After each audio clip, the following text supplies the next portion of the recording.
simidi.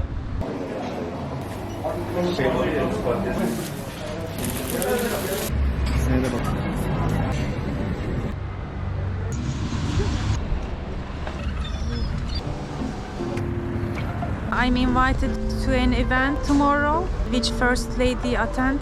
So we need COVID test. I just gave, it was very close in Vahdettin Köşk. We wanted to get off at Çengelköy. It's a beautiful place. We're gonna look around, have fun with my daughter. Right now I have a beautiful view of Bosphorus. Look at this.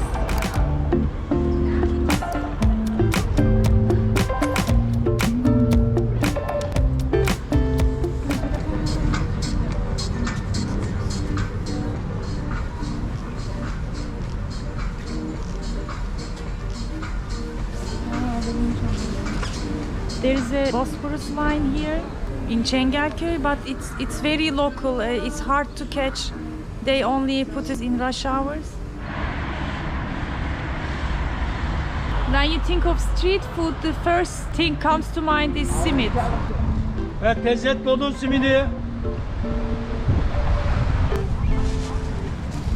Afiyet olsun.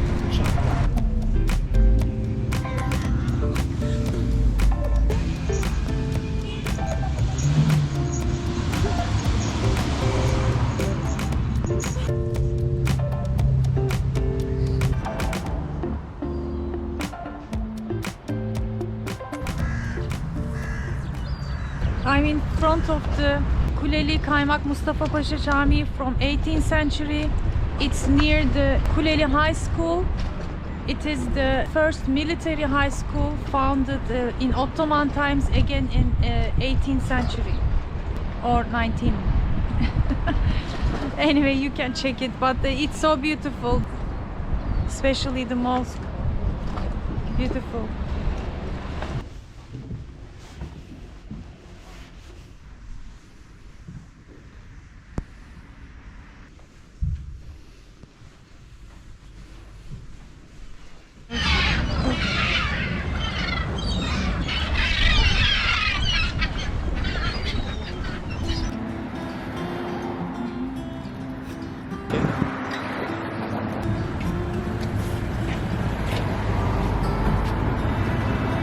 Ay maşallah.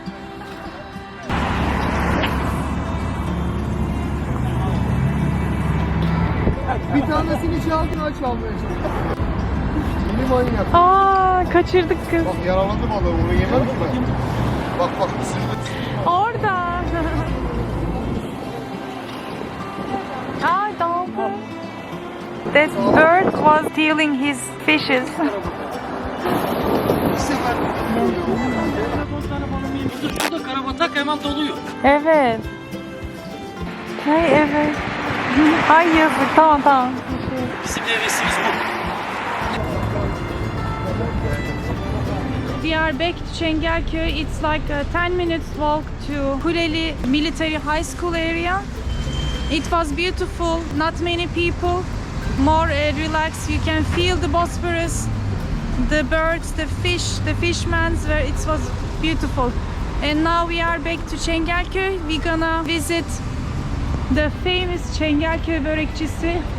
This is one of them. They have two here. You buy your börek and then cross this little road here, which goes to the garden with a Bosphorus view.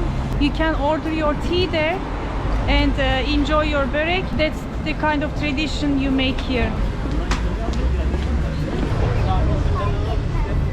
So this is where you get your börek and then cross this way to have your tea and with the Bosphorus view together.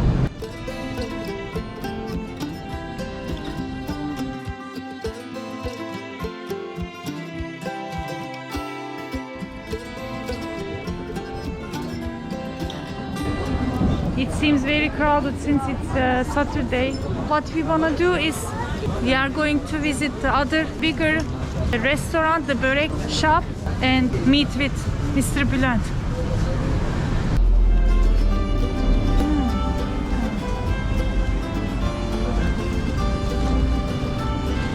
Alalım. Tamam.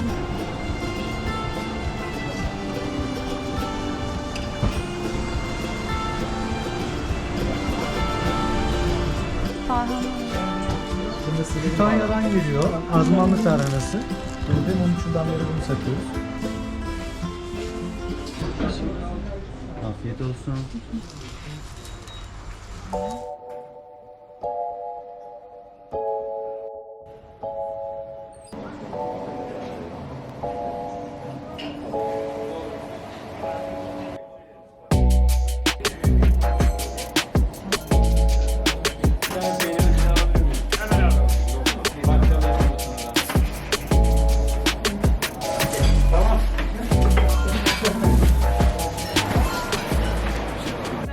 Yeni mi çıktı? Küptü.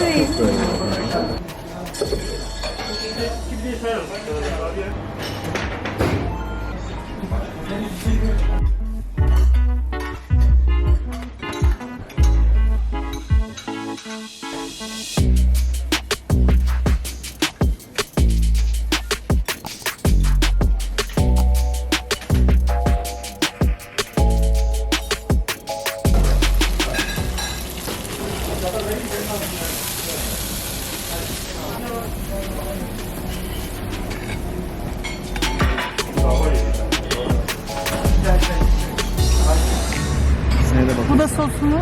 Evet, var bu galiba patlıcanlı, bu da papya biberden yine közlenmiş. Günün ertesi. Yani sizin zaten.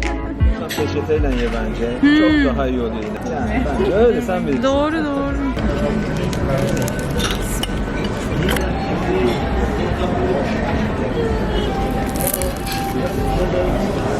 Yani Çıtırlık zaten vermiş onu. vuruyor, evet.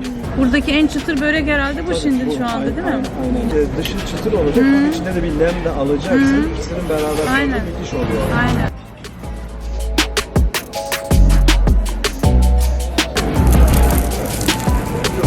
Bringing the baked börek together again with filling and then toasting makes it really crunchy.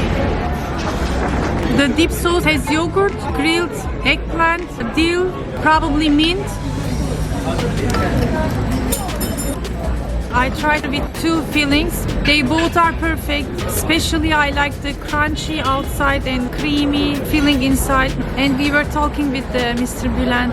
He was saying Eskiden beri benim annem de börek yaptığında ertesi gün ısıttığımızda çok güzel oluyordu ya. O aynen, yaşam- Zeynep de bilir. Değil mi? İkinci gün daha kahvaltı şenleniyor.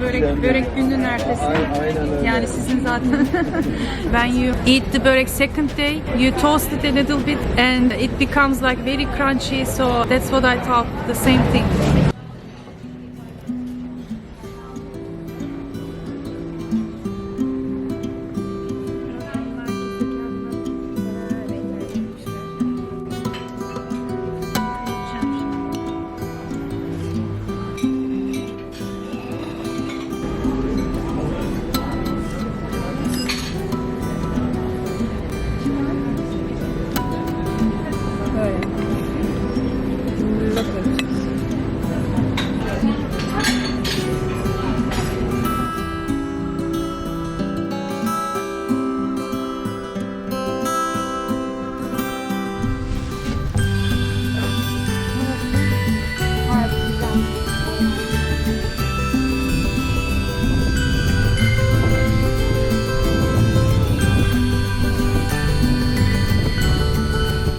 So we ate börek and the dessert.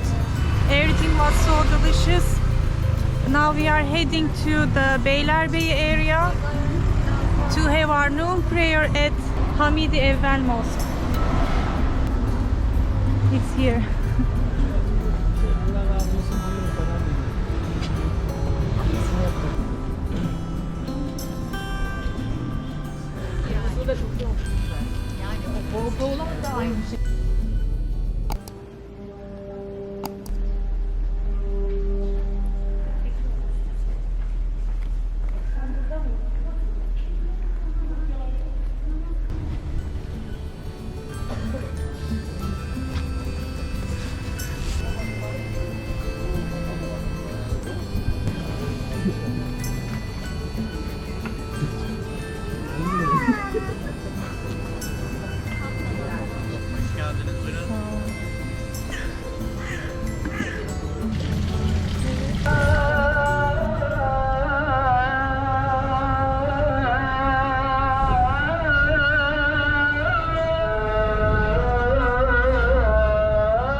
Üsküdar.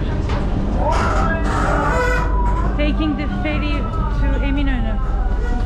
Yukarı çıkalım.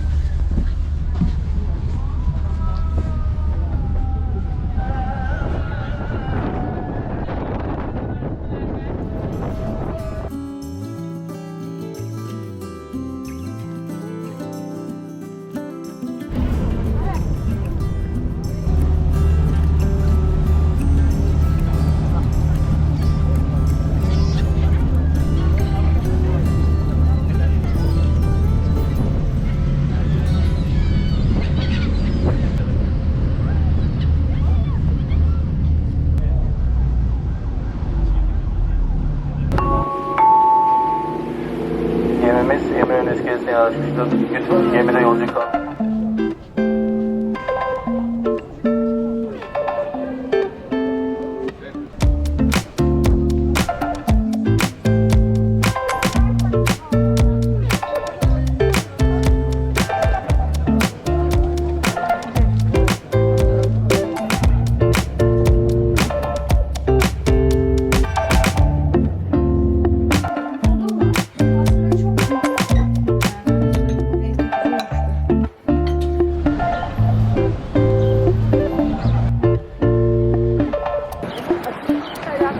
Mutluluğu yükselişine adımlıyoruz.